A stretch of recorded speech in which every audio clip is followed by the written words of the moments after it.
Hello and welcome to the EEPROM 9. And today's video is about this glorious beast, the Red Dwarf Skutter project, which has been going on for about 4 months, forgive 3D printer noises, and has been a process of mostly photos in the beginning, but progresses to a few more videos that we took as we were actually making some proper progress, like when we got the base finished and whatnot, and the head and that. And yeah, it basically goes over that. And a Skutter is basically a droid from the British comedy Red Dwarf, which I'll put a link to the Wikipedia for it below. So here we have a 3D print, and then of course it's sitting in the slicer, and then of course the 3D printer printing it. After a few of those were done, we managed to have the first base claw assembled and soon with basic electronics mounted, to which we then set up with a ESP32 and PlayStation 3 controller, to which I was able to do some basic testing. My partner worked on the code. The testing hit for the eye hinge was what I worked on next after that, and then eventually you managed to construct the full top half of the head, which I then wired a servo into, which would be connected to it, and the bottom half printed in many segments and many failures, but we got there in the end, and we got a nice, lovely head overall, which I then proceeded to mount the electronics in, and more electronics with wires for testing, because test. And then the original hinge broke, so I had to redesign that. That was while I was working on the arm as well, and some springs for some extra tensioning if needed later. But once I've redesigned the neck, we had that redone. And then of course we just got a shot of the electronics in the head because we didn't have anything. The first rubber boot was a bit of a failure, but we moved on to buy a larger one. And then of course we started working on the actual main body of the Skutter. And there's all the frame and motors mounted. I had to mount these about 3 times. And then, of course, with the casters that I got from B&Q, with no measuring, perfectly level. There's some more of the motor driver electronics added. The casters underneath, looking absolutely pristine. We've since swapped them out with rubber ones. And then the top part of the frame that'd be the support for the rotation section. And there's a test of it actually running. So the wheels going spin. And there's me having to remount the wheels for the second time. And my partner designed these lovely circuit boards and got JLCC to actually produce them. And they look gorgeous. And then we have it fully populated with the Arduino and ESP32. The ESP32 does the radio comms while the Arduino does that.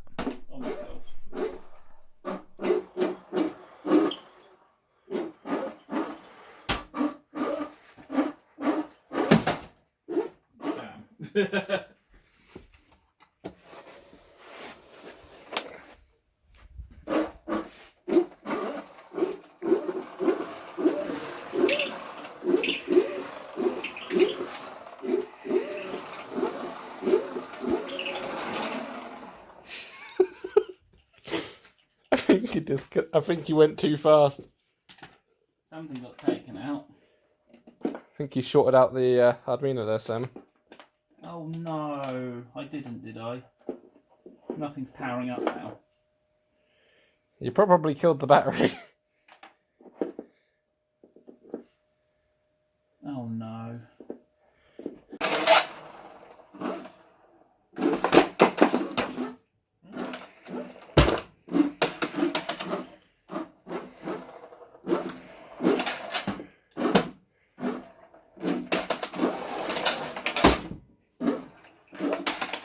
Did that just hit the Hoover? Yeah, it's recentering itself. Take this outside. This is going to be fun.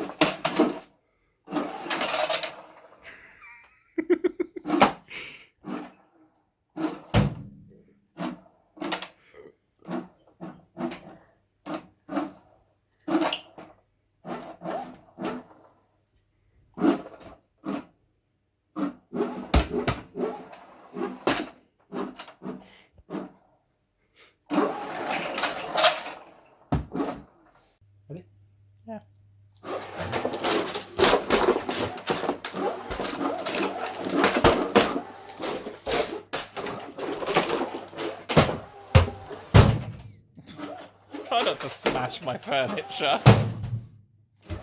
Oh, I just smashed the corner of it. Fuck's sake. Oh dear.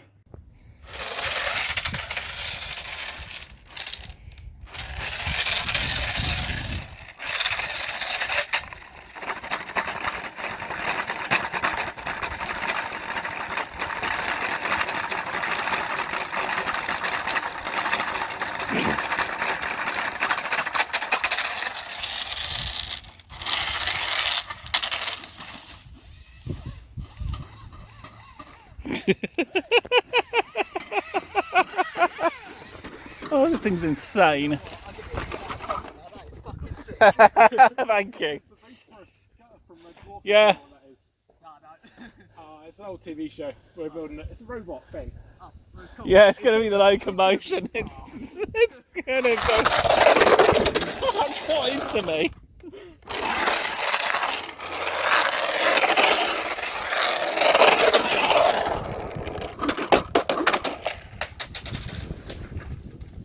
That's how you break it. Oh, smash that corner now. Like I said, I think some 3D printed corner covers might be in order here. The anti-ash covers, you mean?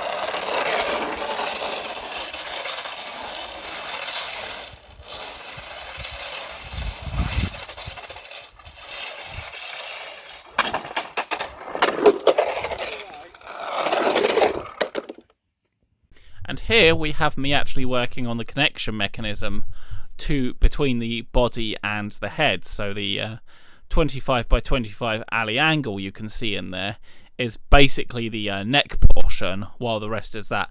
The bearings were actually salvaged from a night vision scope military, and the rest was from a Skutter eye. Half done. Needed a random cap in here. Not sure why. And that to be shorted instead of a 10k resistor. Interesting is the capacitor on pin, pin 5, which normally you can leave out, and the 555's fine with it, but in this case it wasn't. Don't know why. Not going to question it. Just going to stick it in there and make it happy. So here we have the actual LEDs fully done, and they're looking mighty fine. And then we have them mounted in the head, and then the head is painted, and then the head is mounted to the arm, and then the arm has the rubber boot put in test place. This is where I had to mount the motors for the third and final time, hopefully. And here's some measurements for actually doing the missile silo. We have some more shots of the mounting of the wheels as well, which is a lot more strong. And of course the missile silo sitting on print. Best place for him to be. And then the missile silo actually mounted in the Skutter. And then we have a test fit with the linear actuator. We have a little more actually setting up and testing that. Then it's all mounted to the Skutter. And I'm just doing some linear actuator testing. So in lower position it is there. And then it's changed to the higher position. At which point then we mount the head on it, which is where the next video comes up into test. Which is, this is where the Skutter is basically raising its head up and down. It's basically me testing the load, which it should technically have enough load, because that thing has 1,000 newtons, aka 100 kilos of torque to it, so it could easily lift both me and my partner up. And the other bit that's fun to note is the actual section that's actually made out of the arm and the silos connected to is actually from panels from a bus that used to go around the local town that was pulled out of Skip, because all the good stuff comes out of Skip. Yeah, just doing some basic testing. I look super completely great in the onesie there. Not unwashed and unkept. Then we have a tension spring which was added to the head because it was struggling a bit, the servo was. And then another tension spring added to that because, oh my god, that little motor was such a pain. And then we have electronics. And then we have the fouling bit that was a pain in the arse because motor not strong enough. The motor not being strong enough continued to be a bit of a problem, but it was just a case of just put a fuck ton of ballast springage on it. The next section is my partner basically assembling the slip ring mounts because we wrapped the silo in copper plates that we and then we distributed the 12 volts to it using a mixture of custom 3D printed brackets and solder wick. And yes, copper, ideally you'd use gold for that, but I nor have the facilities for electroplating, and also the chemicals for that, things like cyanide and shit, which is not exactly easy to get or safe to play with. So yeah, we're using copper and it's working out so far. Really good connection. I think the most it goes up to is about an ohm, which is more than good enough for what we need here.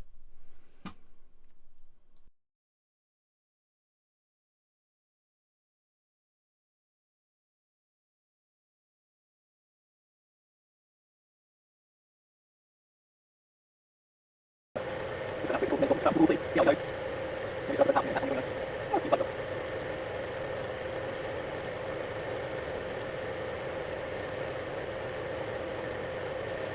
How many people do you reckon we're going to make angry on the internet by using solder wick as a slip ring? I don't know, I think I might get more like, don't know what you're doing. You know, you don't take expensive enough, Okay.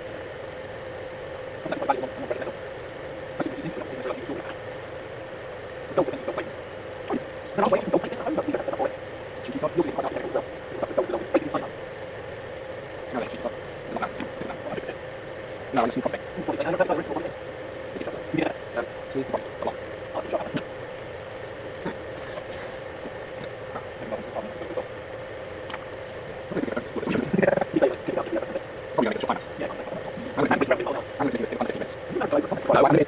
Oh,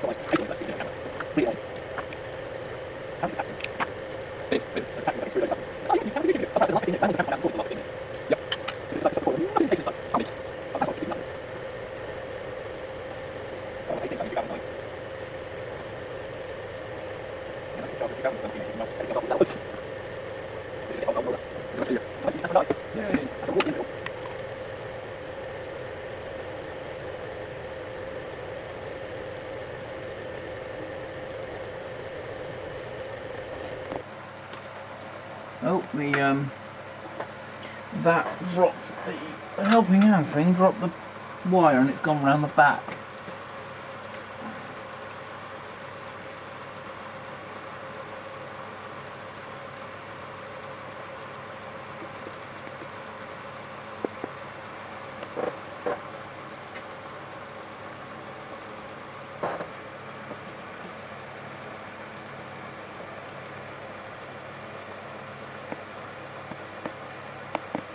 Very handy when your helping hands decide to decapitate themselves.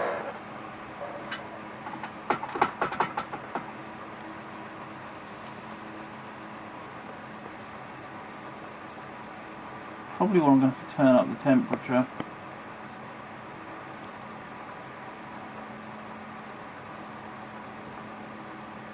The Heiko has more thermal capacity than the pine seal, but it's not by a lot.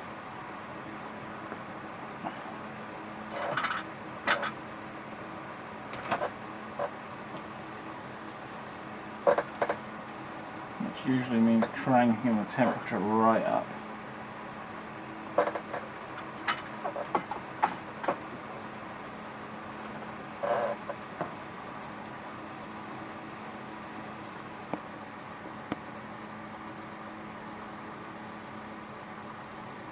So this is heating up nicely, which is good.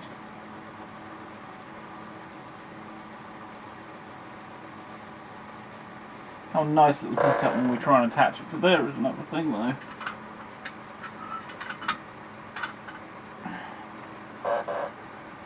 going to do the positive first because that's probably going to be the less of a faff. Let's also make sure it's unmangled from the other wires in the vicinity, which it is.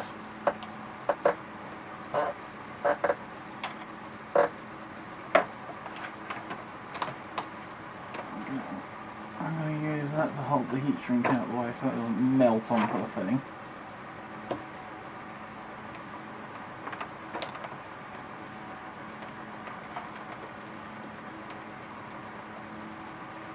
For the killer. Leave one underneath to hold it at this end so it doesn't go bing, because it will try to do that.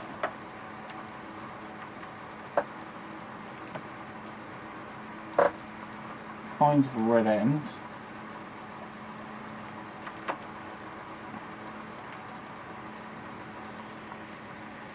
There we go.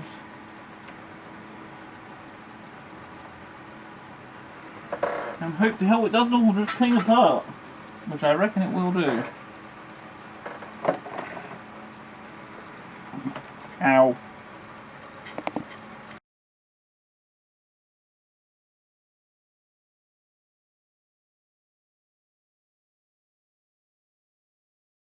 What have you done this evening then, Simon?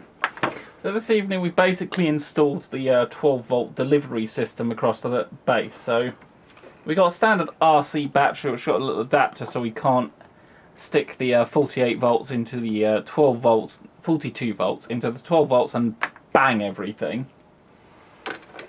And so that's been mounted down, cables nicely zip tied up, run up to here, and that's been put to the actual spinny part of the thing where we've got copper foil tape wrapped round, and then made some custom things that basically use solder wick and then clamp the wick in like that, so you get a nice little bundle like that that pushes against the copper, and then it's bolted to the nice frame. That's the nice thing about this aluminium angle stuff, is it's very versatile to bolting things to. And then of course, you know, neatened up the wiring so it goes to the correct places. And then the last thing I've done this evening is mount the ESP control board for the lower half, because we are going with a custom controller and have thrown away the idea of the PS3 controllers because they really don't offer the functionality we need for this. We are going to have two ESPs receiving and then one in the transmitter, which will transmit to both respectively, which will give full control of the body. The nice thing about this is it also means we've got independent control of the body, because this switches both the 12 volt and the 42 volts, but probably going to stick another switch in that just switches on the 12 volts, so we can have it in a state where it's just sitting still and it will just be the head that operates. And this is the point we're up to. It's a little bit behind this video to the progress we've made because there is some stuff recorded, but we're going to put that in a part 2. But this is the end of part 1, and the fact there's actually stuff recorded for part 2 means there will be a part 2, and I really want to get this project done. This is one that I've actually had motivation for once. Big one. I'm surprised it was only 4 months, to be fair. But, you know, made some good progress. He's come along a long way, and, well, we just need the circuit board for the controller to arrive, and we can actually start actually doing some finalised coding. Thanks for watching.